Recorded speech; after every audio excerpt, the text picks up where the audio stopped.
ularga xorlik qanotingni past tut deydi. Mutakabbirlik qilma, kekkayma. Kimga manmansir desang, manmansir ota-onangga manmansir. Kim bo'lsang ham, nima qilgan bo'lsang ham. Endi ota-onalar eski davrda o'tganda, u davrda tushunmaydi, to'g'rimi? Ba'zi telefonimizni tushunmaydi ota-onalar. Bu bizning kibrimizga sabab bo'lmas. Oyi, siz tushunmayapsiz deydi-ku, gapirsa.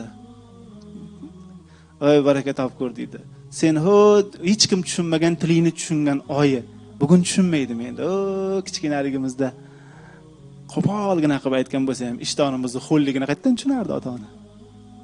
Tilsiz tushunardi. O'shanda bizni tushungan, endi tushunmay qopdim. Endi tushuna olmaydim. Yo'q, biz tushuntira olmayotgan bo'lishimiz mumkin. Biz xohlamayotgan bo'lishimiz mumkin tushuntirishni. Lekin ular tushunadi, juda ham yaxshi tushunadi. Ular qalbi bilan tushunadi. O'shaning uchun Alloh taolo ularga kekkayma deyapti. Xorlik qanotingni past tut.